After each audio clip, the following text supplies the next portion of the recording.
ವ್ಯಸನಗಳು ಸಮಾಜದ ದೊಡ್ಡ ಪಿಡುಗು. ಎಷ್ಟೋ ಜನ ಯಾವುದೋ ಕಾರಣಗಳಿಂದ ಬಲಿಯಾಗ್ತಾರೆ. ಇದರಿಂದ ಏನಾಗುತ್ತೆ? ಶಾರೀರಿಕ ಸಮಸ್ಯೆಗಳು ಬರುತ್ತೆ, ಮಾನಸಿಕ ಸಮಸ್ಯೆಗಳು ಬರುತ್ತೆ, ಎಷ್ಟೋ ಸಾಮಾಜಿಕ ಸಮಸ್ಯೆಗಳು ಬರುತ್ತೆ. ಶಾರೀರಿಕ ಸಮಸ್ಯೆ ಅಂತಂದ್ರೇನು? ಅಲ್ಸರ್ಸ್ ಆಗುತ್ತೆ, ಅಸಿಡಿಟಿ ಆಗುತ್ತೆ, BP ಶುಗರ್ ಕಾಯಿಲೆಗಳು ಬರುತ್ತೆ, ಕಿಡ್ನಿ ಸಮಸ್ಯೆ ಬರುತ್ತೆ, ಲಿವರ್ ಸಮಸ್ಯೆಗಳು ಬರುತ್ತೆ, ಎಷ್ಟೋ ಸಾರಿ ಸ್ಟ್ರೋಕ್ಗಳಾಗುತ್ತೆ.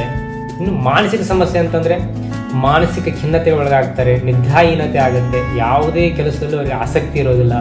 ಇನ್ನು ಇದರ ನಂತರ ಸಾಮಾಜಿಕ ಸಮಸ್ಯೆಗಳು ಬರುತ್ತೆ. ಏನು ಸಾಮಾಜಿಕ ಸಮಸ್ಯೆ ಅಂತಂದರೆ ಮನೆಯಲ್ಲಿ ಹೊಂದಾಣಿಕೆ ಇರೋದಿಲ್ಲ, ಅಸಮತೋಲನ ಆಗುತ್ತೆ, ಸಮಾಜದಲ್ಲಿ ಅಗೌರವ, ಯಾವುದೇ ಕೆಲಸಗಳಲ್ಲಿ ಅವರಿಗೆ ಆಸಕ್ತಿನೂ ಇರೋದಿಲ್ಲ, ಆರ್ಥಿಕವಾಗಿ ನಷ್ಟ ಅನುಭವಿಸ್ತಾರೆ. ಎಷ್ಟೋ ಜನಕ್ಕೆ ಈ ದುಶ್ಚಟಗಳಿಂದ ಹೊರಗಡೆ ಬರಬೇಕು ಅಂತಂದ್ರೆ ಅವ್ರಿಗೆ ಆಗಲ್ಲ.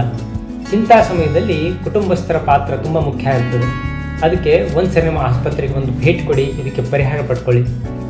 ನಮ್ಮ ಚಿಕಿತ್ಸೆ ಜೊತೆಗೆ ನೀವು ಏನು ಮಾಡಬೇಕು ಅನ್ನೋದನ್ನು ಹೇಳ್ಕೊಡ್ತೀವಿ. ಪ್ರಾರಂಭದಲ್ಲಿ ಇದು ಸ್ವಲ್ಪ ಕಷ್ಟ ಅನಿಸಿದ್ರೂ ಕ್ರಮೇಣ ನಿಮಗೆ ತುಂಬ ಲಾಭ ಸಿಗುತ್ತೆ. ಇದ್ರ ಜೊತೆಗೆ ಕೆಲವೊಂದು ಮನೆಮದ್ದುಗಳನ್ನು ಹೇಳ್ಕೊಡ್ತೀವಿ. ಏನು ಮಾಡಬೇಕು? ಒಂದು ಸೇಬು ಹಣ್ಣನ್ನು ತಗೊಳ್ಬೇಕು, ಅದನ್ನೊಂದು 4 ಭಾಗ ಮಾಡಿ ನೀರಲ್ಲಿ ಚೆನ್ನಾಗಿ ಕುದಿಸ್ಬೇಕು. ಅದು ಆರಿದ ನಂತರ ಅದನ್ನು ಸೋಸಿ ಆ ಸೇಬು ಹಣ್ಣನ್ನು ತಿನ್ನಬೇಕು ಮತ್ತು ಮೇಲೆ ನೀರನ್ನು ಕುಡಿಬೇಕು.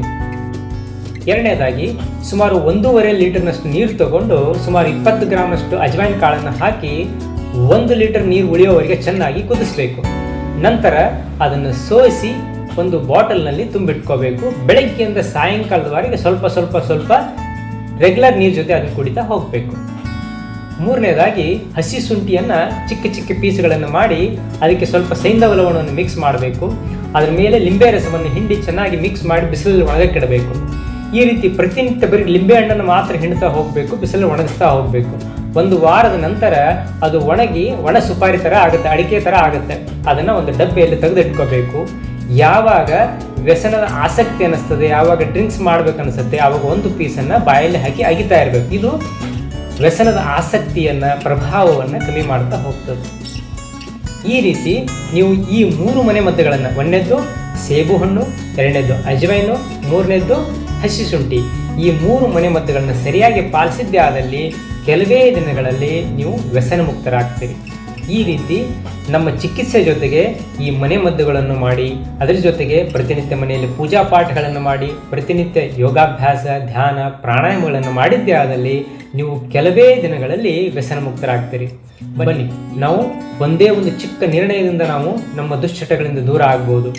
ನಾವು ವ್ಯಸನ ಮುಕ್ತ ಜೀವನವನ್ನು ನಡೆಸ್ಬೋದು, ನಮ್ಮ ಜೀವನವನ್ನು ಸುಂದರವಾಗಿಸ್ಕೊಳ್ಬೋದು.